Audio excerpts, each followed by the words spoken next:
तर मित्रांनो, स्वागत आहे तुमचं माझ्या यूट्यूब चॅनलवरती. आज आपण नंबर सिरीजचे अजून 10 प्रश्न घेणार आहोत.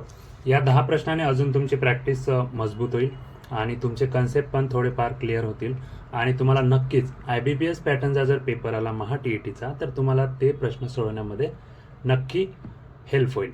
तर नंबर सिरीज आपण आज परत 10 प्रश्न आलेले आहेत आणि या 10 प्रश्नांपैकी 10च्या 10ही उत्तर तुमचे येतील असा प्रयत्न करा.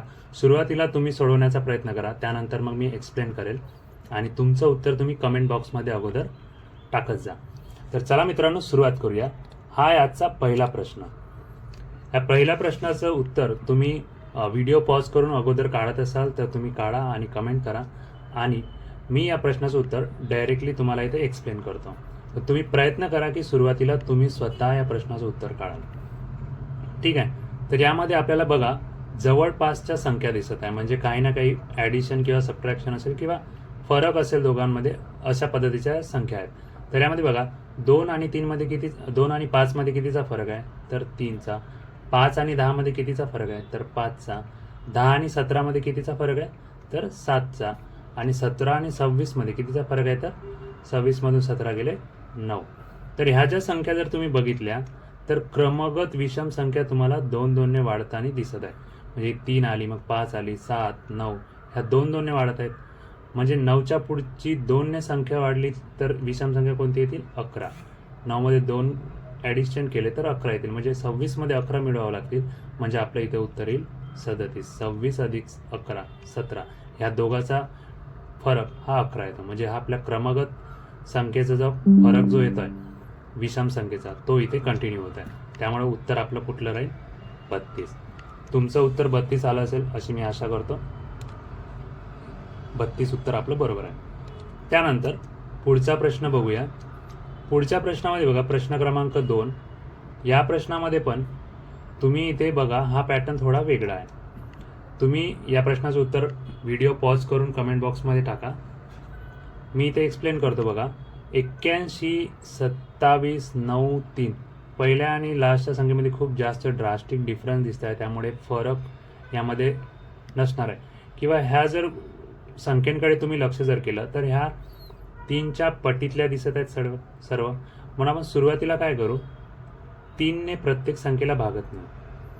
3 ने जर 81ला भागितले तर किती येतील, 3 एक येतील, 3 2 6 उरले 2, 2 21 झाले, 3 7 21, म्हणजे ही संख्या येत आहे. आता या संख्येला जर 3 ने भागितलं तर 3 9 27, म्हणजे 3 ने भागितलं तर समोरची संख्या येते. आता ह्या 9ला 3 ने जर भागितलं तर 3 त्रिक 9. आता या 3ला जर 3 ने भागितलं तर किती यायला पाहिजे 1, म्हणून आपलं उत्तर असेल 1. आय होप तुमचं पण उत्तर 1च आलं असेल. 1 हे आपलं बरोबर उत्तर आहे. त्यानंतर तिसरा प्रश्न आहे. तिसऱ्या प्रश्नामध्ये बघा 3, 7, 15, 31 आणि 63 ही संख्या ह्या संख्येच्या दुप्पट असण्याच्या आसपास आहे आणि ही संख्या ह्या संख्येच्या 15 ही संख्या 7च्या दुप्पटच्या किमतीच्या जवळपास आहे. म्हणून आपण दुपटीचा नियम इथे लावून बघू. म्हणजे 3 गुणिला 2 केलं तर किती येतील 6 येतील, प्लस 1 केलं तर 7 येत आहे. मग 7 गुणिले 2 करा बरोबर 14, प्लस 1 बरोबर 15, म्हणजे ही संख्या आली. आता 15 या संख्येला 2 ने गुणलं तर 30 येते. 30 अधिक 1 केलं तर किती येत आहे 31 येत आहे. त्याचप्रमाणे 31ला जर मी 31ला 2 ने गुणलं तर 62 येत आहे, प्लस त्याच्यामध्ये 1 ॲड केला तर माझं उत्तर 63 येत आहे. आता 63ला 2 ने गुणलं तर किती येईल 12 6, 3 2 6 बेसक 12, म्हणजे 126, प्लस याच्यामध्ये 1 ॲड केला तर किती उत्तर येईल 127. मग आपला ऑप्शन बी हे आपलं ॲन्सर बरोबर आहे. ऑप्शन बी हे उत्तर बरोबर आहे. ज्यांचं लोकांचं ऑप्शन बी उत्तर आलं आहे त्यांचं उत्तर बरोबर आहे. त्यानंतर प्रश्न क्रमांक 4 बघा. प्रश्न क्रमांक 4 मध्ये ह्या संख्या बघितल्या तुमच्या लक्षात यायला पाहिजे की ह्या संख्या कुठल्या आहेत. ह्या संख्या बघा 4 कोणाचा तरी वर्ग आहे, 27 पण वर्ग नाही आहे कोणाचा, 16 हे वर्ग आहे. म्हणजे दुसरी संख्या ही एका संख्येनंतर तिसरी संख्या ही वर्ग संख्या दिसते आणि 125 27 ही तुम्हाला जर बघितलं असेल तुम्ही जर घन वर्ग पाठ केले असाल तर हा 3चा घन आहे बरोबर आणि हा 5चा घन आहे.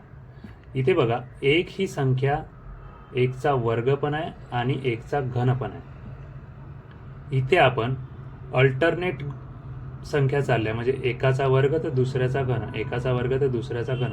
आता 4 ही संख्या कुठल्याच संख्येचा वर्ग नाही त्यामुळे ही संख्या वर्ग आहे फक्त 2चा, घन नाही आहे. म्हणून आपण एक ही संख्या घन पकडू. 1चा घन 1, 1चा घन 1, 2चा वर्ग 4 ही संख्या, 3चा घन 27 ही संख्या आणि हे 4चा वर्ग 16 ही संख्या आणि पुढची 125 म्हणजे 5चा घन जर बघितलं तर 125 येते ही संख्या. आता ही क्रमगत 1 2 3 4 5. आता 6व्या संख्येचा वर्ग किंवा घन असेल. आता 5चा घन घेतलाय इथे, अगोदर 4चा वर्ग मग 5चा घन, मग आता इथं 6चा काही वर्ग, म्हणून 6चा वर्ग बरोबर 36. ऑप्शन सी आपलं बरोबर उत्तर असणार आहे. ऑप्शन सी आपलं करेक्ट आन्सर. त्यानंतर 5वा प्रश्न बघा. 5व्या प्रश्नामध्ये तुम्ही सिंपल लॉजिक लावू शकता. 5वा प्रश्न बघा, संख्या एकदम जवळपासच्या दिसत आहेत म्हणून आपण सुरुवातीला फरक काढून बघू. 13 अधिक 5 किती होतात? या दोन संख्येमध्ये फरक किती आहे? 5चा आहे. ह्या दोन संख्येमध्ये फरक कितीचा आहे? 6चा आहे. 18 प्लस 6 24. ह्या दोन संख्येमध्ये फरक कितीचा आहे? 24 प्लस किती केले तर 31 येतील तर 7. 24 अधिक 7 31. आणि 31 मध्ये किती मिळेल तर 39 येतील तर 8. 31 अधिक 8 39. या संख्या आता तुम्हाला बघा क्रमगत एक एक संख्याने वाढत चाललेला फरक येतोय. आधी 5चा फरक, मग 6चा, मग 7चा फरक, मग 8चा फरक. आता इथे कितीचा फरक यायला पाहिजे तर 9चा. मग 39 अधिक 9 किती व्हायला पाहिजे? 39 अधिक 9 बरोबर 48. ऑप्शन डी आपलं आन्सर असणार आहे. ज्या लोकांचा ऑप्शन डी आन्सर आलाय ते एकदम बरोबर आहे. प्रश्न क्रमांक 6 बघा. प्रश्न क्रमांक 6 मध्ये तुम्ही जर बघितलं तर इथे फरक जवळपासचा दिसतोय तुम्हाला, म्हणून आपण सुरुवातीला फरकच काढूया. सुरुवातीला बघा 7 आणि 14 मध्ये कितीचा फरक आहे तर 7चा फरक आहे. 14 आणि 28 मध्ये कितीचा फरक आहे तर 14चा फरक आहे. 28 आणि 49 मध्ये कितीचा फरक आहे? 9तून 8 गेले 1 आणि 2तून 2 गेले 21चा फरक आहे. 77 आणि 49 मध्ये कितीचा फरक आहे तर 17तून 9 गेले 8 आणि 6तून 2 4 गेले 2. इथे बघा 7 14 21 28 ह्या संख्या 7च्या पाड्यातील संख्या वाटत आहे तुम्हाला. 7 7 2 14 7 3 21 7 4 28 7 5 35. म्हणजे 77 अधिक 35 केलं की पुढची संख्या यायला पाहिजे, म्हणून 77 प्लस 35 किती होईल? 7 5 12 चा 1 7 आणि 3 10 आणि 1 11 112. ऑप्शन ए आपलं बरोबर उत्तर असणार आहे. ओके, ज्यांचं उत्तर ऑप्शन ए आलाय 112 ते एकदम बरोबर आहे. त्यानंतर पुढचा प्रश्न बघा. पुढचा प्रश्न म्हणजे प्रश्न क्रमांक 7वा. इथे बघा तुम्ही या संख्या बघितल्या तुमच्या लक्षात यायला पाहिजे. यासाठी तुमचे वर्ग आणि घन पाठ असणं खूप गरजेचं आहे, जेणेकरून अशा पद्धतीचा जर प्रश्न तुम्हाला आला तर लगेच तुम्हाला आन्सर काढता येईल. इथे मी आन्सर पण टिक करून ठेवला आहे ऑलरेडीच. इथे बघा 1 ही संख्या 1चा घन आहे, 8 ही संख्या 2चा घन आहे, 27 ही संख्या 3चा घन आहे, 64 ही संख्या 4चा घन आहे, 125 ही संख्या 5चा घन आहे. आता 1चा 2चा 3चा 4चा 5चा. आता पुढची संख्या कोणता राहील तर 6चा घन. 6चा घन किती पटकन सांगा तर 216. इथे ऑलरेडी मी आन्सर टिक करून ठेवला आहे. 216 हे 6चा घन असणार आहे. ओके, आता आपण प्रश्न क्रमांक 8 बघणार आहोत. यामध्ये संख्या बघा जवळपासच्या दिसत आहे, त्यामुळे आपण इथे सुरुवातीला संख्येमधला फरक काढूया. 6 आणि 13 मध्ये कितीचा फरक आहे तर 7चा फरक आहे. 13 आणि 24 मध्ये कितीचा फरक आहे तर 4 मधून 3 गेले 1, 2 मधून 1 गेला 1. 37 मधून 24 गेले तर किती उरणार? 7तून 4 गेले 3, 3तून 2 गेले 1. त्यानंतर 54मधून 37 गेले तर किती असणार? 14मधून 7 गेले 7 आणि 4मधून 3 गेले 1. इथे बघा 7, 11, 13, 17 ह्या संख्याकडे बघितलं तर तुमच्या लक्षात येत असेल की ह्या ज्या संख्या आहेत ह्या क्रमागत मूळ संख्या आहे. मूळ संख्या 7 नंतर 13 ही मूळ संख्या, 11 नंतर मूळ संख्या कोणती? 11 नंतर 13, 13 नंतर मूळ संख्या 17, 17 नंतर मूळ संख्या कोणती येतील तर 19.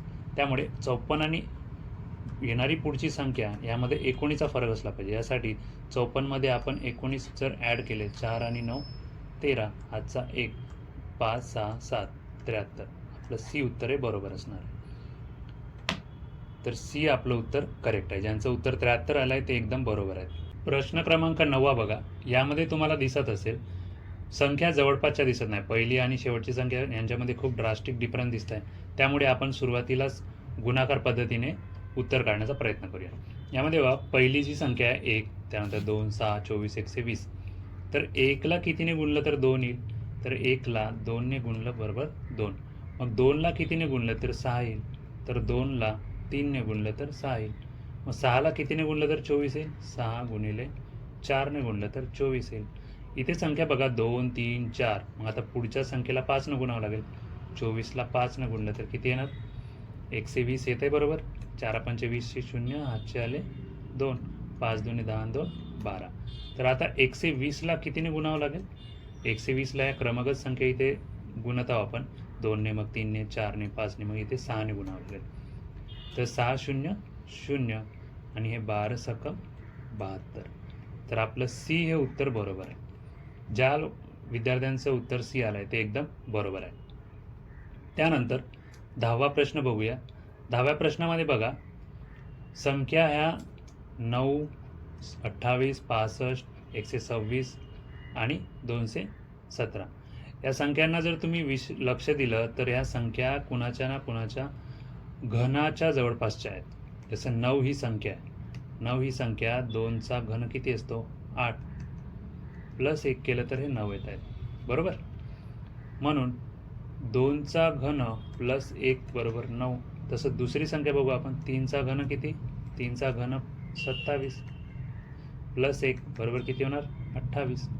तसंच 4चा घन किती असतो? 4चा घन 64 प्लस 1 65 बरोबर. त्यानंतर ही संख्या बघा 126. 125 कितीचा घन आहे? 5चा घन आहे. त्यामुळे 5चा घन बरोबर 125 प्लस 1 म्हणजे 126. त्यानंतर 6चा घन काढूया. 6चा घन 216 प्लस 1 बरोबर 217. आता पुढची संख्या कोणती येईल मग? इथे बघा 2चा घन, 3चा, 4चा, 5चा, 6चा, त्यानंतर 7चा घन. 7चा घन किती असतो? 3 4 3 प्लस किती करावं लागेल? आपण प्रत्येक ठिकाणी 1 ॲड करतो त्याच्यामुळे 1 म्हणजे 344. आपलं सी उत्तर बरोबर असणार आहे. ज्या लोकांचं उत्तर सी आलं आहे ते एकदम करेक्ट आहेत. सी आणि डी यामध्ये दोन्ही ऑप्शन सेम झालेले आहेत. त्यामुळे 344 हे तुमचं बरोबर उत्तर असणार आहे. जर तुम्हाला व्हिडिओ आवडला असेल आणि अशाच पद्धतीचे जर तुम्हाला व्हिडिओ हवे असतील तर प्लीज मला कमेंट बॉक्समध्ये सांगा आणि व्हिडिओला शेअर करा, जेणेकरून ज्यांचं गणित कच्चं असेल किंवा IBPS पॅटर्नबद्दल पॅटर्न कसा असतो, तसेच IBPS पॅटर्नमार्फत शिकवले जाणारे जे उदाहरणं आहेत त्यांच्यापर्यंत पण पोहोचू द्या तुमच्या मित्रमैत्रिणींपर्यंत. आणि आपल्या यूट्यूब चॅनलला सबस्क्राईब करा, जेणेकरून अशाच प्रकारचे नवनवीन व्हिडिओ मिळत राहतील. धन्यवाद.